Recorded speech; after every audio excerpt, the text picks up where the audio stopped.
Patriarcas e Profetas. Capítulo 56. Eli e seus filhos. Eli era sacerdote e juiz em Israel. Ocupava as posições mais elevadas e de maior responsabilidade que havia entre o povo de Deus. Como homem divinamente escolhido para os sagrados deveres do sacerdócio e posto no país como autoridade judiciária mais elevada, era ele olhado como um exemplo e exercia grande influência sobre as tribos de Israel. Mas, embora tivesse sido designado para governar o povo, não governava a própria casa. Ele era um pai transigente. Amando a paz e a comodidade, não exercia a sua autoridade para corrigir os maus hábitos e paixões de seus filhos. Em vez de contender com eles ou castigá-los, submetia-se à sua vontade e os deixava seguir seu próprio caminho. Em vez de considerar a educação de seus filhos como uma das mais importantes de suas responsabilidades, tratou desta questão como se fosse de pequena relevância. O sacerdote juiz de Israel não foi deixado em trevas quanto ao dever de restringir e governar os filhos que Deus dera aos seus cuidados. Mas Eli recuou deste dever, porque o mesmo implicava contrariar a vontade de seus filhos e tornaria necessário puni-los e repudiá-los. Sem pesar as terríveis consequências que se seguiram à sua conduta, condescendeu com seus filhos no que quer que desejassem, e negligenciou a obra de os habilitar para o serviço de Deus e para os deveres da vida. De Abraão disse Deus: Eu tenho conhecido que ele há de ordenar a seus filhos e a sua casa depois dele, para que guardem o caminho do Senhor, para obrarem com justiça e juízo. Gênesis, capítulo 18, verso 19. Eli, porém, permitiu que seus filhos o governassem. O pai se tornou sujeito aos seus filhos. A maldição da transgressão foi visível nas corrupções e males que assinalaram a conduta de seus filhos. Estes não tinham a devida apreciação do caráter de Deus, nem da santidade de sua lei. Para eles, o seu serviço era uma coisa comum. Desde a infância se haviam acostumado ao santuário e aos seus serviços, mas, em vez de se tornarem mais reverentes, perderam toda a intuição da santidade e significação do mesmo. O pai não lhes corrigira a falta de reverência para com a sua autoridade. Não obstara ao desrespeito deles pelos serviços solenes do santuário. E quando chegaram à maioridade, estavam cheios dos frutos mortíferos do ceticismo e da rebelião. Se bem que totalmente incapazes para o ofício, foram postos como sacerdotes no santuário, para ministrarem perante Deus. O Senhor dera as instruções mais específicas com relação à oferta de sacrifícios. Mas estes homens ímpios levaram ao serviço de Deus o seu desrespeito à autoridade, e não deram atenção à lei das ofertas, que deveriam ser feitas da maneira mais solene. Os sacrifícios que apontavam a morte de Cristo, no futuro, estavam destinados a conservar no coração do povo a fé no Redentor vindouro.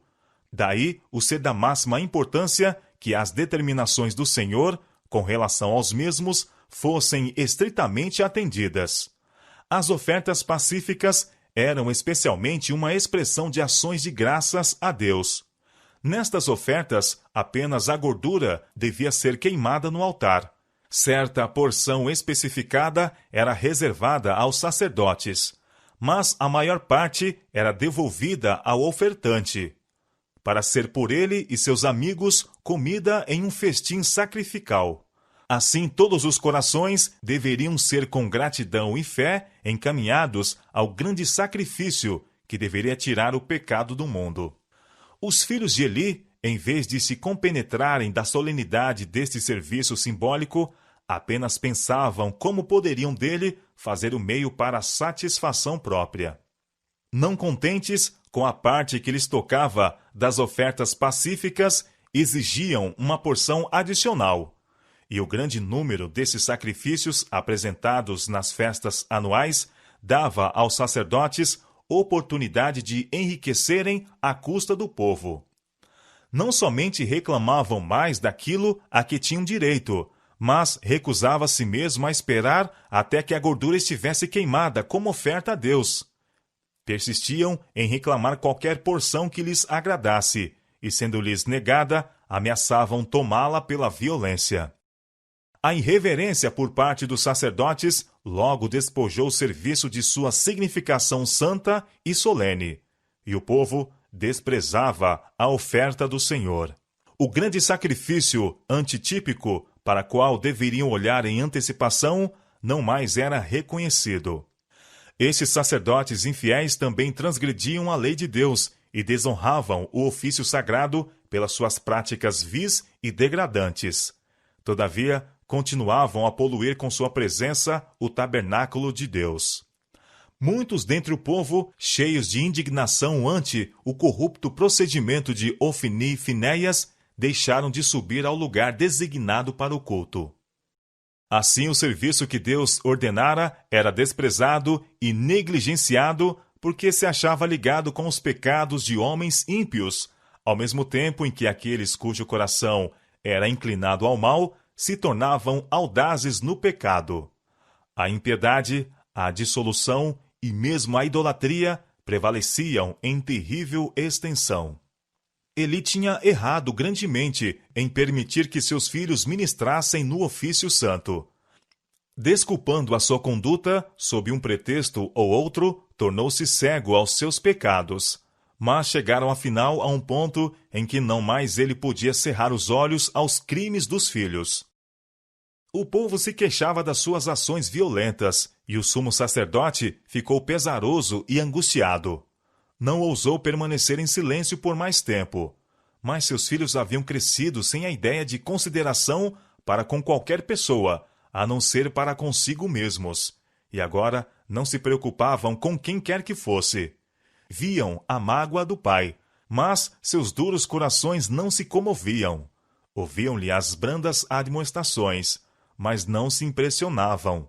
Tampouco modificavam sua má conduta, embora advertidos das consequências de seu pecado. Se Eli houvesse tratado com justiça seus ímpios filhos, teriam sido rejeitados do ofício sacerdotal e punidos de morte. Temendo assim trazer a ignominia e a condenação pública a seus filhos, manteve-os nos mais sagrados cargos de confiança.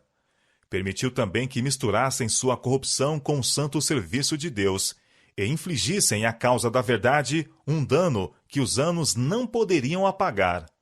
Quando, porém, o juiz de Israel negligenciou sua obra, Deus tomou a questão em suas mãos. Veio um homem de Deus a Eli e disse-lhe: Assim diz o Senhor: Não me manifestei, na verdade, à casa de teu pai, estando eles ainda no Egito, na casa de Faraó? E eu o escolhi dentre todas as tribos de Israel, para sacerdote, para oferecer sobre o meu altar, para acender o incenso e para trazer o éfode perante mim, e dei à casa de teu pai todas as ofertas queimadas dos filhos de Israel. Por que dais coices contra o sacrifício e contra a minha oferta de manjares, que ordenei na minha morada, e honras a teus filhos mais do que a mim, para vos engordardes do principal de todas as ofertas do meu povo de Israel? Portanto, diz o Senhor Deus de Israel: Na verdade, tinha dito eu que a tua casa e a casa de teu pai andariam diante de mim perpetuamente. Porém, agora diz o Senhor: Longe de mim tal coisa, porque aos que me honraram, honrarei. Porém, os que me desprezam serão envilecidos. E eu suscitarei para mim um sacerdote fiel, que obrará segundo o meu coração e a minha alma. E eu lhe edificarei uma casa firme, e andará sempre diante do meu ungido. Deus acusou Eli de honrar seus filhos mais do que ao Senhor. Eli permitira que a oferta designada por Deus como uma bênção a Israel se tornasse coisa desprezível. E isto, em vez de levar seus filhos a envergonhar-se por suas práticas ímpias e abomináveis. Aqueles que seguem suas próprias inclinações com uma afeição cega para com seus filhos, condescendendo com eles na satisfação de seus desejos egoísticos, e não fazem uso da autoridade de Deus para repreender o pecado e corrigir o mal, tornam manifesto que estão honrando seus ímpios filhos mais do que a Deus. Estão ansiosos por defender a reputação deles do que glorificar a Deus, mais desejosos de agradar a seus filhos do que comprazer ao Senhor e guardar o seu serviço de toda a aparência do mal. Deus responsabilizou Eli, como sacerdote e juiz de Israel, pela condição moral e religiosa de seu povo, e em sentido especial pelo caráter de seus filhos. Ele devia, a princípio, ter tentado restringir o mal por meio de medidas brandas, mas, se estas não dessem resultado, devê-lo-ia ter subjugado pelos meios mais severos. Incorreu no desagrado do Senhor por não reprovar o pecado e executar a justiça no pecador. Não se pôde contar com ele para que Israel fosse conservado puro. Aqueles que têm muito pouca coragem para reprovar o mal, ou que pela indolência ou falta de interesse não fazem um esforço ardoroso para purificar a família ou a Igreja de Deus, são responsáveis pelos males que possam resultar de sua negligência ao dever.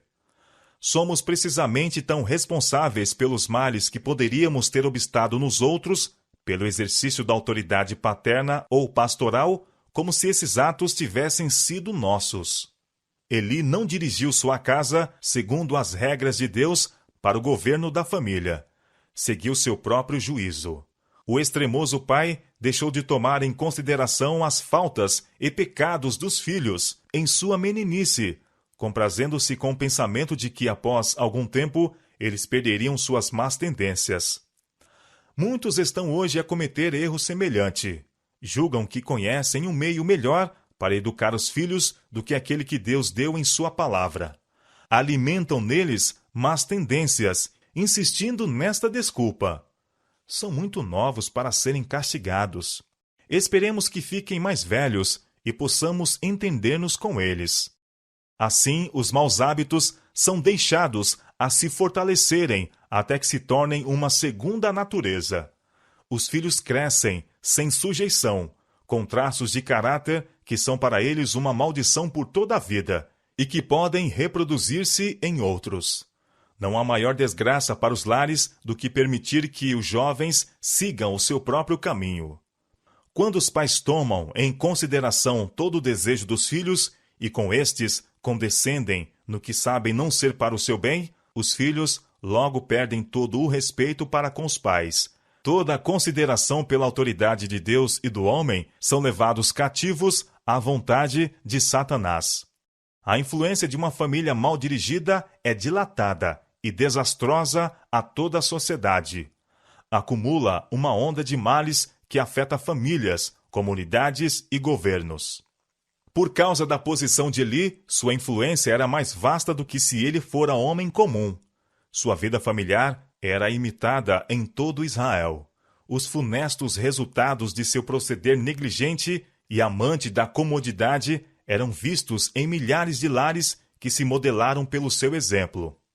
Se condescende com os filhos em práticas ruins, ao mesmo tempo em que os pais fazem profissão de religião, a verdade de Deus é levada ao opróbrio.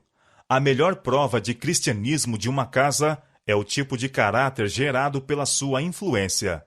As ações falam mais alto do que a mais positiva profissão de piedade. Se os que professam a religião, em vez de aplicarem esforços ardorosos, persistentes e diligentes para manter um lar bem dirigido, em testemunho dos benefícios da fé em Deus, forem frouxos em seu governo e condescendentes com os maus desejos de seus filhos, estarão a fazer como Eli, e trarão vitupério à causa de Deus e ruína sobre si e suas casas. Mas, por maiores que sejam os males da infidelidade paterna, sob qualquer circunstância, são eles 10 vezes maiores quando existem nas famílias daqueles que são designados para ensinadores do povo. Quando estes deixam de governar sua casa, estão, pelo seu mau exemplo, transviando a muitos. Sua culpa é tanto maior do que a dos outros, quanto sua posição é de maior responsabilidade.